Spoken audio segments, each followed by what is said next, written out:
네, 수요 기도회를 함께 우리 오신 모든 성도님들 환영하고 또한 축복합니다. 한 주간도 주님 평강이 함께 하시기를 바랍니다.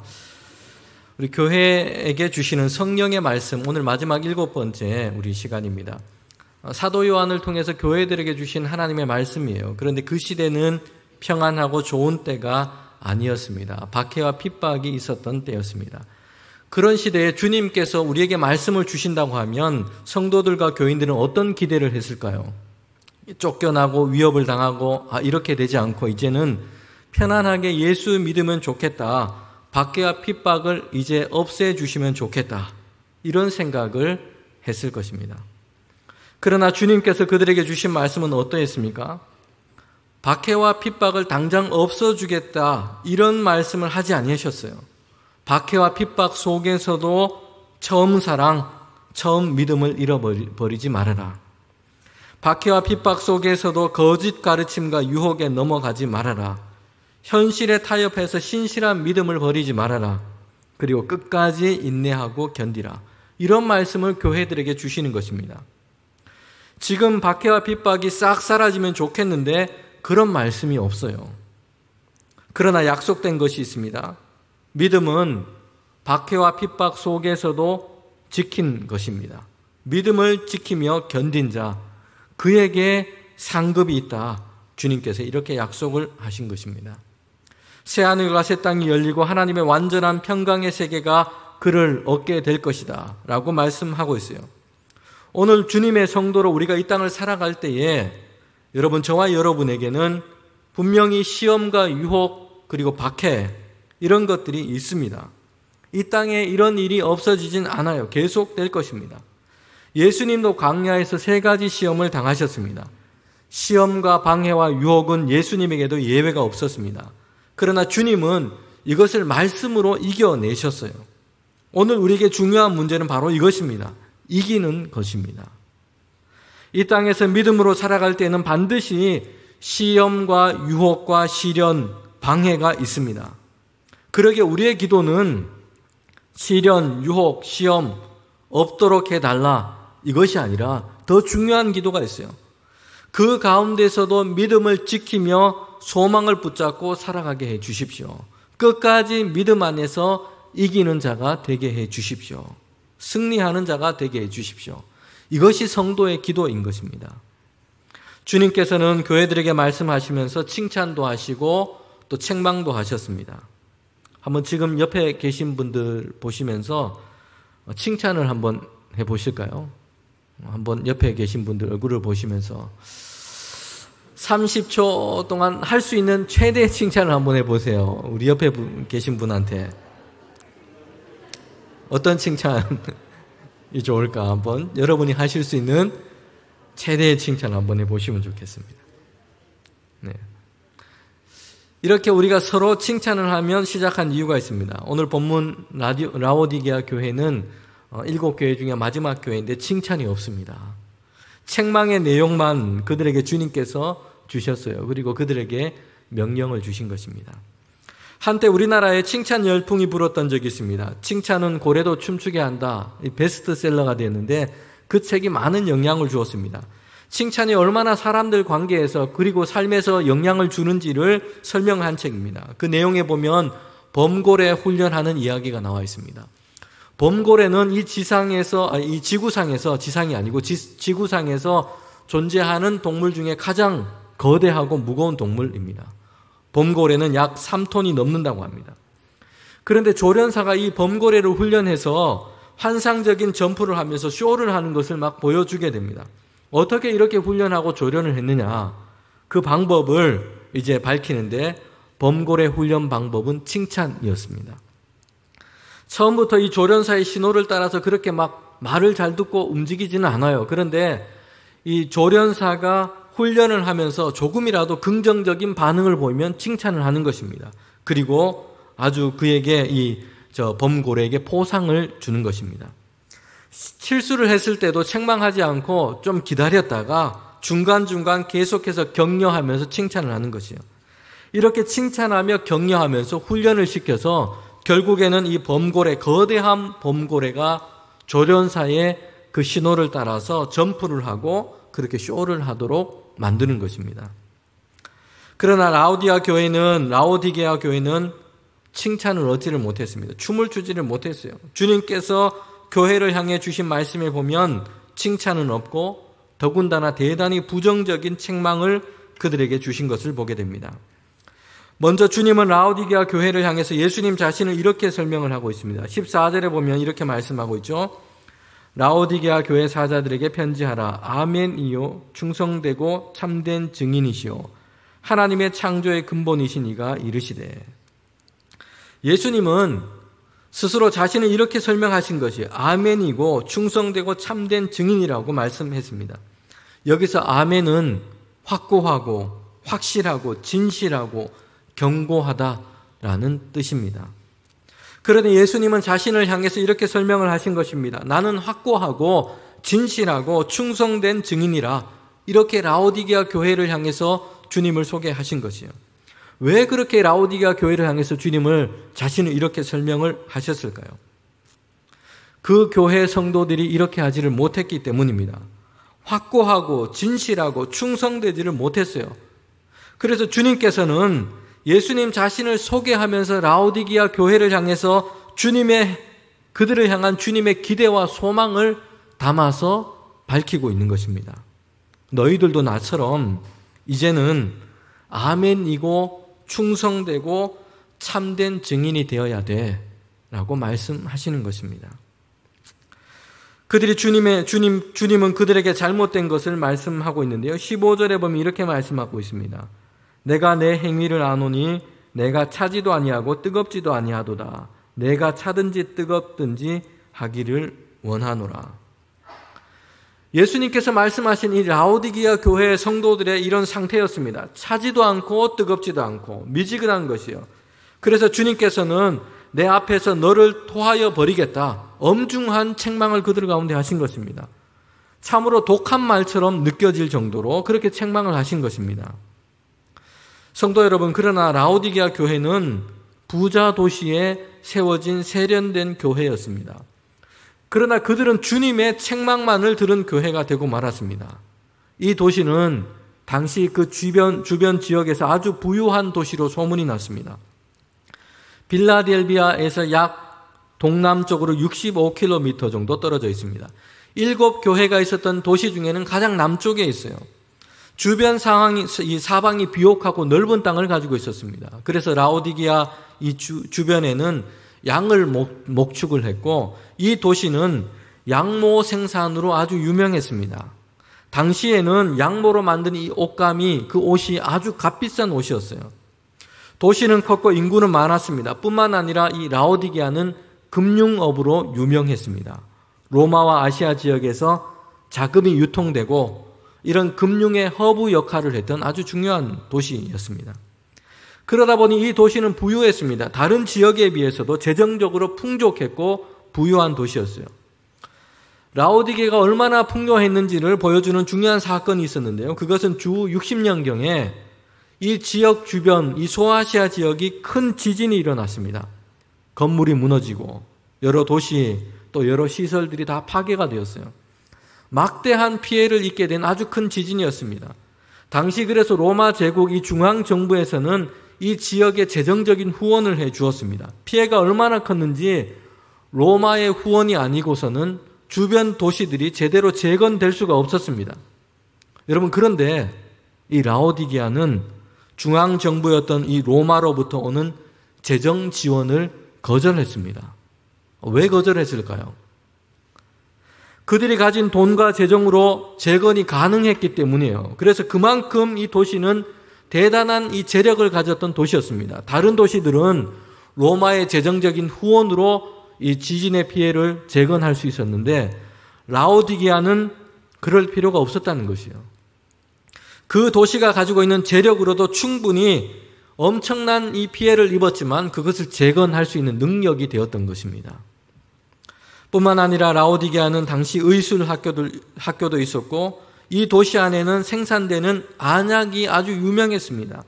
주변에는 온천수가 있었고 이 석회질 땅이었는데 이것을 가지고 부르기아라고 하는 이 안약을 만들어서 생산해서 판매를 했습니다. 당시에 좋기로 아주 이 주변 지역에 유명했습니다.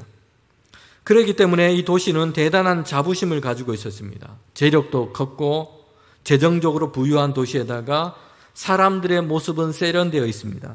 양모로 세련된 옷을 입고 그런 옷을 가지고 있는 사람들이 많았습니다. 제국 전역의 유명세를 가진 그런 상품들을 생산하는 그런 도시였습니다.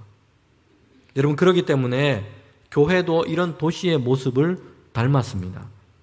라오디게아 교회는 다른 교회에 비해서 교인들이 재력이 좋았고 세련된 사람들이 많았습니다.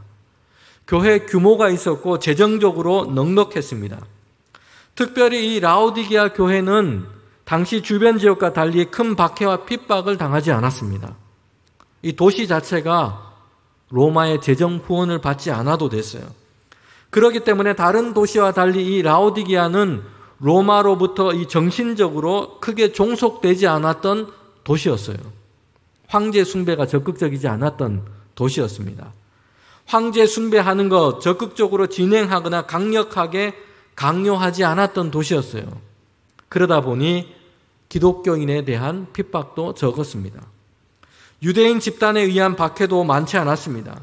도시 사람들 그리고 그 도시 전체적인 분위기가 다양한 문화, 종교, 사람들의 어떤 삶의 방식 이런 것에 대해서 배타적이지 않았고 관용적이었습니다. 그래서 이 라오디게아는 다른 도시에 비해서 기독교인들, 교회에 대한 반감과 핍박이 그렇게 적극적이지 않았던 작았던 도시였습니다. 이처럼 라오디게아 교회는 다른 교회들에 비해서 핍박과 박해가 적었습니다. 당해야 했던 어려움도 적었어요. 그래서 편안하게 신앙생활을 할 수 있었습니다. 다른 교회에서는 신앙 때문에 직장에서 일터에서 쫓겨나기도 했습니다. 장사를 제대로 하지를 못했어요. 가난해졌습니다. 큰 박해와 시련 때문에 손해를 당하기도 했습니다. 생명의 위협을 느끼기도 했어요. 그런데 라오디게아 교회는 이러한 심각한 어려움을 겪지 않았던 교회였습니다. 성도 여러분, 그렇다면 다른 교회에 비해서 예수 믿고 신앙생활을 하기가 편하니까 열심히 하고 예수님의 칭찬도 많이 듣고 이러면 좋을 것 같은데 오히려 책망을 많이 들은 교회가 되고 말았습니다. 우리가 여기서 주목해서 생각해 볼 것이 있습니다. 7교회 중에 예수님께로부터 칭찬이 없고 책망만 들은 교회가 2교회가 있습니다. 오늘 우리가 읽은 라오디게아 교회와 사대 교회예요. 이 2교회는 칭찬을 받지 못하고 책망만 예수님께 들었어요. 그런데 이 2교회가 가지고 있는 특징이 있습니다. 공통된 특징이 있는데 놀랍게도 다른 교회에 비해서 박해와 핍박이 적었다는 것이에요. 여러분, 이상하지 않습니까? 책망만 들은 교회, 오히려 그 교회들은 다른 교회에 비해서 핍박과 시련과 고난이 적었던 교회였습니다. 재정적으로 궁핍이 없고 넉넉했습니다. 그러면 더 열심히 하고 예수님께 칭찬받는 교회가 될 것 같다는 생각이 드는데 그렇지 않았다는 것이에요. 반대 현상이 나타난 것입니다. 오히려 이런 교회, 박해와 핍박이 적었고 재정이 넉넉했고 이런 교회가 칭찬은 받지 못하고 예수님께 책망만 받은 것이에요. 사대 교회는 살아있다고 하나 실상은 죽은 자처럼 잠들어버린 교회라고 책망을 당했습니다. 라오디게아 교회는 미지근하고 맛을 잃어버려서 토해버릴 것 같은 존재가 되었다고 예수님께 책망을 듣고 있는 것이에요. 성도 여러분, 여기서 우리가 생각할 것이 있습니다. 교회와 신앙의 가장 큰 적은 외부로부터 오는 박해와 시련이 아니라는 것입니다. 오히려 그들은 외적인 상황은 괜찮았습니다. 부족함이 없었어요. 박해와 핍박을 당하지 않았습니다. 그래서 이런 상황에서 스스로 그들은 나는 괜찮다, 나는 배부르다, 나는 평안하다 라고 생각하면서 그들의 신앙이 잠들어 버렸고 그들의 신앙이 식어져 버린 것입니다. 좋은 환경과 상황에서 믿음의 열심도 영적인 긴장감도 잃어버린 것이요. 이것이 이 라오디게아 교회와 사대 교회가 주님께 책망을 받았던 이유였습니다. 옛날 유럽의 어민들은 바다에서 청어를 잡아서 이렇게 항구로 운반할 때 메기를 사용했습니다. 당시에는 냉동시설이라는 것이 발전하지를 못했어요. 그래서 바다에서 이 잡은 청어를 한국까지 옮겨가야 되는데 이 도중에 그만 이 많은 청어들이 그만 폐사를 하고 말았습니다. 그런데 어느 날이었습니다. 이 배 안에 물고기를 운반하는 그 수족관 안에 메기가 몇 마리 함께 들어갔습니다. 이 메기는 청어를 잡아먹는 천적이었어요. 그러자 이 대부분의 청어가 항구에 도착할 때까지 살아 있었다는 것이에요. 메기는 청어의 천적이었는데 이 메기가 청어를 잡아먹는다고 수족관 안에서 돌아다니니까 청어가 어떻게 했을까요? 메기를 피한다고 열심히 헤엄치면서 팔팔하게 살아서 항구에 갈 때까지 그렇게 살아 있었던 것입니다. 이것을 메기 효과라고 합니다. 어려움과 시련이 있는 환경이 오히려 발전하고 성장하고 견디게 하고 활력 있게 하고 이런 상황을 줄 수 있다는 것입니다. 청어를 쫓는 메기처럼 라오디게아 교회는 외적인 이런 어려움, 박해와 핍박이 그들 가운데 없었다는 것이요. 그런데 오히려 그 편안함이 그들의 신앙과 믿음을 식어버리게 했고 미지근하게 만들어버린 것이에요. 차지도 않고 뜨겁지도 않고 맛을 잃어버린 상태가 되게 해버린 겁니다.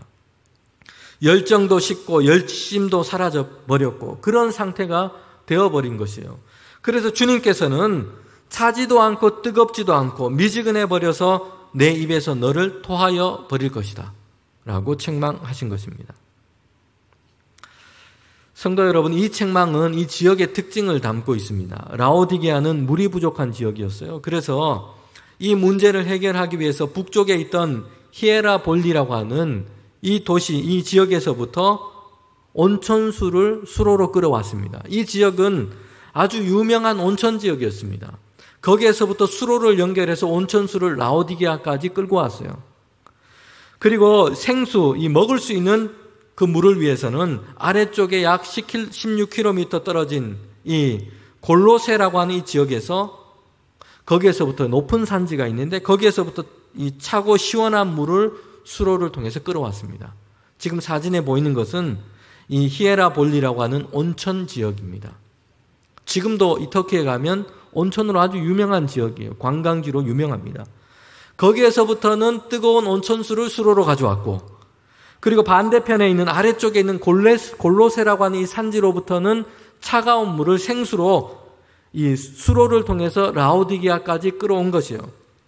그런데 문제가 있습니다. 이 먼 거리, 10km가 넘는 이 먼 거리를 수로를 가지고 이 물을 끌어다 오다 보니까 온천수, 이 뜨거운 온천수는 식어서 미지근해 버려졌게 됐고 시원한 이 골로세라고 하는 이 산지에서 끌어오는 이 생수도 미지근해져 버린 것이에요.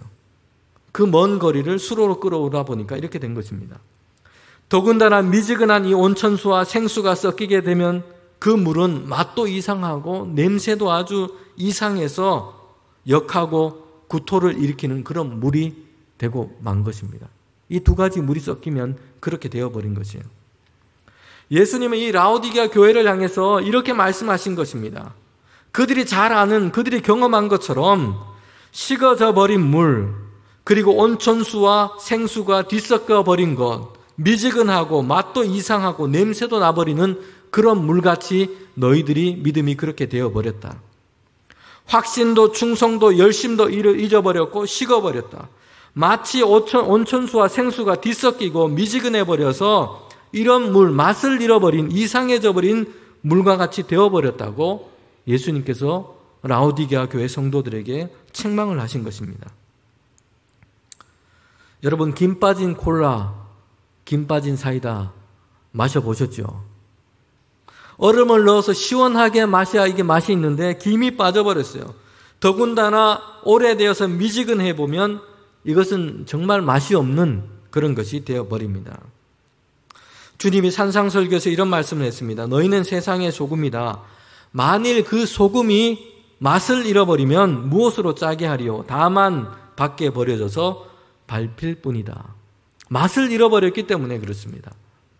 라오디게아 교회 교인들은 지금 이런 상태에 놓인 것입니다. 뜨겁지도 않고 차갑지도 않고 미지근해 버린 것이요. 그 맛을 잃어버린 것입니다. 어떤 한 목사님이 이 설교 중에 이런 말씀을 하는 것을 제가 들었습니다. 교회마다 왕년 신자 그리고 내년 신자가 있다고 합니다. 왕년 신자는 왕년에 열심히 한 성도들이에요. 왕년에는 내가 이렇게 열심히 했고, 왕년에는 내가 저런 것도 했고, 왕년에는 내가 이렇게 맨날 지난 일들, 지나가 버린 열심을 얘기를 하기를 좋아하는 것입니다. 반면에 이 내년 신자도 있습니다. 이 내년 신자는 내년에는 하겠다, 다음에 하겠다, 나중에 하겠다, 내년에는 맨날 내년 이야기를 하는 것입니다. 왕년 신자는 식어버린 것이고 내년 신자는 아직 데워지지 않은 것이에요. 그래서 둘 다 차갑지도 않고 뜨겁지도 않고 미지근한 상태가 되어 있는 것입니다.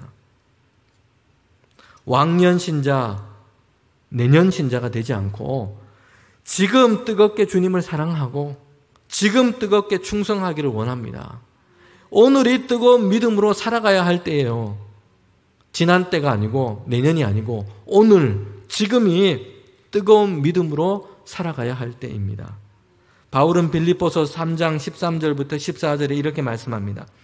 형제들아, 나는 아직 내가 잡은 줄로 여기지 아니하고 오직 한 일, 즉 뒤에 있는 것을 잊어버리고 앞에 있는 것을 잡으려고 표대를 향하여 그리스도 예수 안에서 하나님이 위에서 부르신 부름의 상을 위하여 쫓아가노라. 아멘.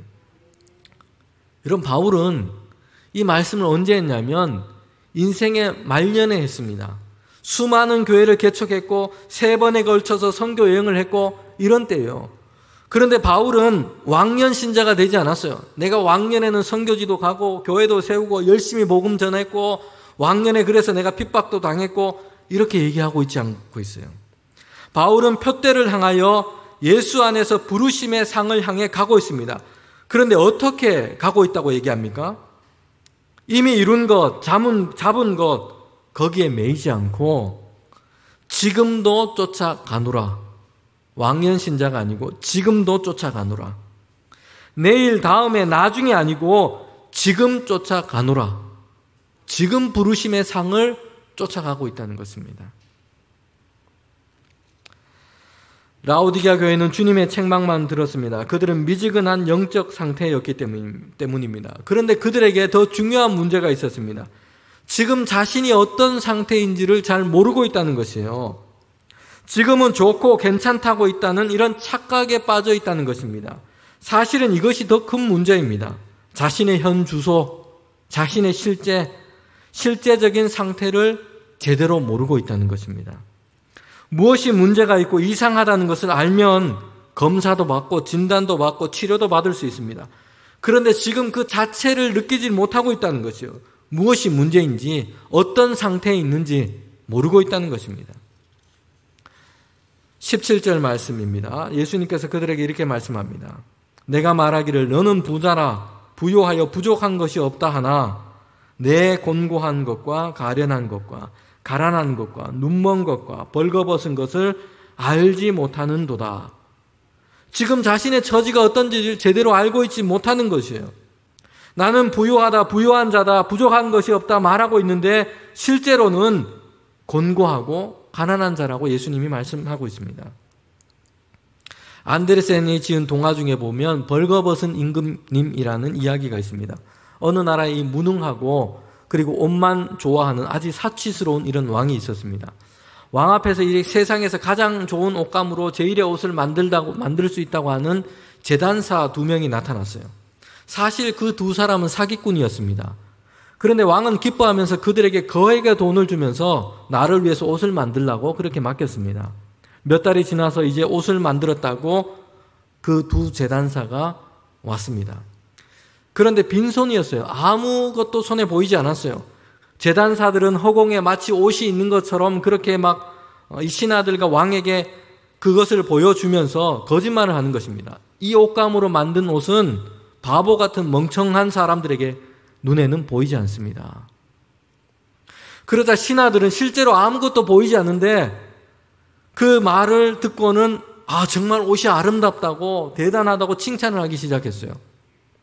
그러자 이 신하들의 말에 또 왕도 실제로 자기 눈에는 아무것도 보이지 않는데 정말 좋은 옷이라며 극찬을 하고 이제 그 옷을 입겠다고 얘기를 합니다. 그리고 그 옷을 입고는 이제 거리로 행차를 나갔습니다. 사실 옷이 없는 것이에요. 근엄하고 위험 있는 행차가 이어지고 있는데 사실은 왕은 옷을 걸치고 있지 않은 상태입니다. 그때 한 꼬마가 이렇게 소리를 치죠. 임금님은 아무것도 안 입었네요. 벌거숭이라고 소리를 치게 됩니다. 허영심과 자기 착각에 속아버린 것이요. 벌거벗고 있으면서도 아주 멋진 옷을 걸쳐 있는 것처럼 지금 행차를 하고 있는 것입니다. 라오디게아 교회의 교인들, 그들은 물질적인 이 부요함에 빠져서 자신들의 신앙적인, 영적인 실체가 어떤 상태인지를 제대로 보고 있지 못한 것이에요. 자신들은 부족한 것이 없고 다 좋은 상태라고 그렇게 생각하고 있는 것입니다.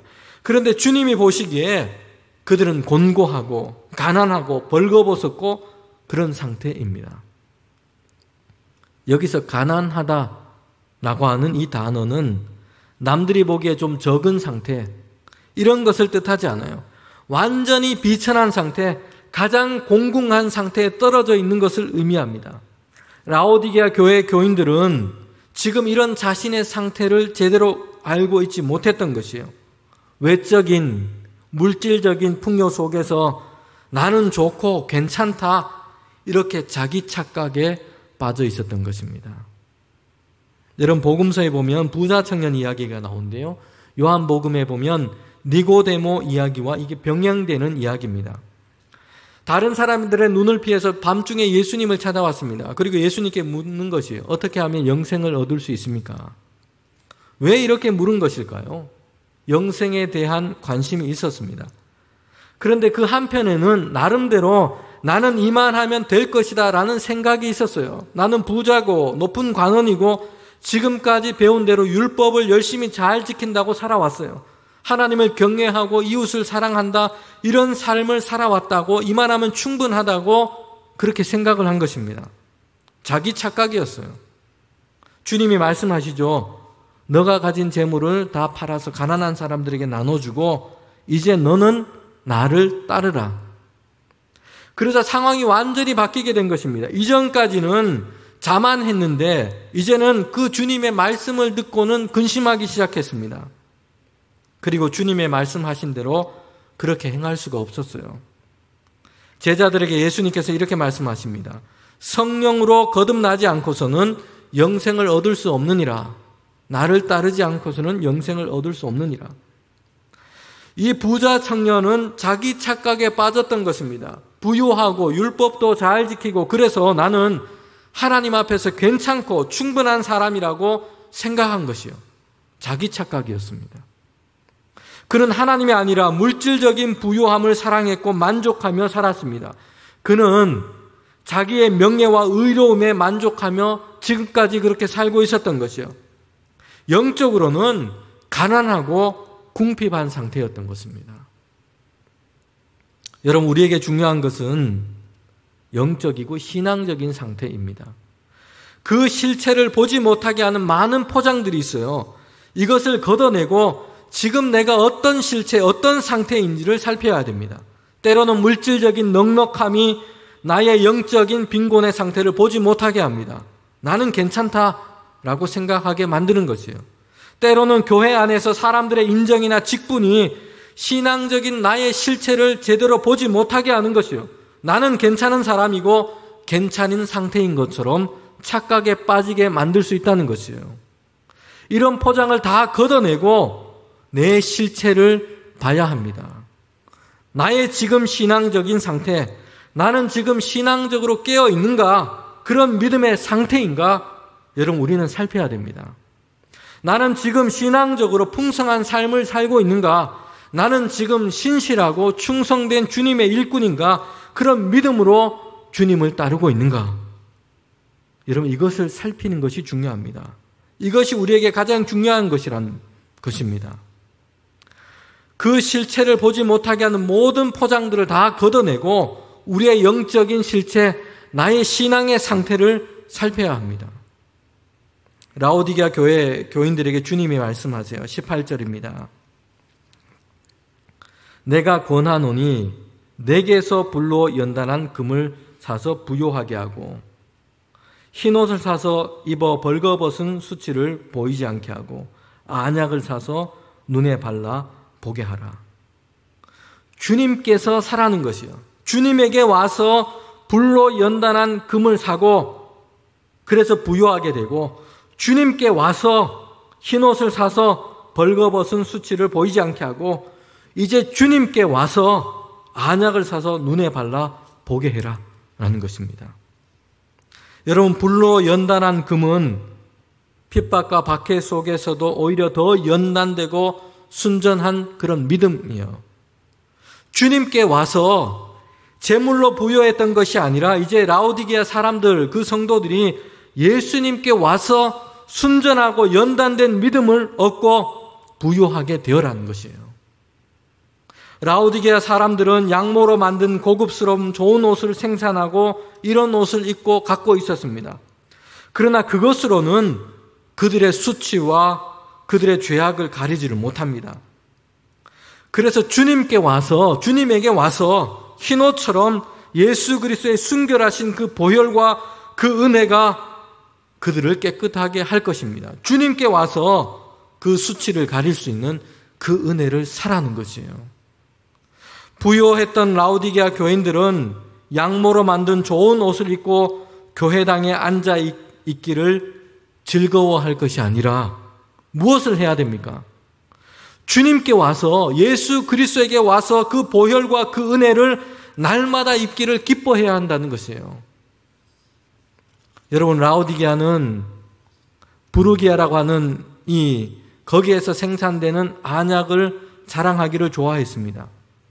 라오디게아 성도들은 이제 그것이 아니라 신앙의 눈을 떠서 온전하고 영원하신 주님, 그 예수님을 바라보며 이제 신앙의 영적인 눈을 떠서 다시 오실 주님을 소망 가운데 바라보는 그런 영적인 눈을 그들이 떠야 한다는 것이에요.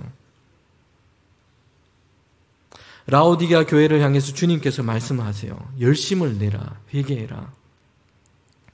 오늘 우리도 차지도 않고 뜨겁지도 않고 미지근한 상태, 맛을 잃어버린 그런 상태에 머물러 있지 않기를 원합니다. 연단된 믿음으로 부요하게 되기를, 열심을 내기를 원합니다.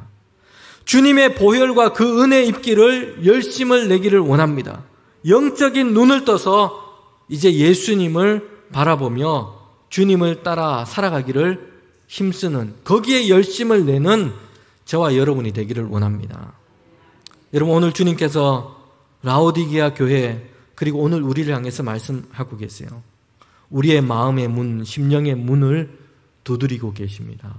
볼지어다 내가 문 밖에 서서 두드리노니 누구든지 내 음성을 듣고 문을 열면 내가 그에게로 들어가 그와 더불어 먹고 그는 나와 더불어 먹으리라.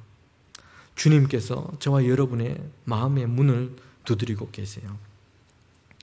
문을 열고 우리 안에 이제 예수님께서 온전히 사시는 그런 믿음으로 살아가는 저와 여러분이 되시기를 원합니다.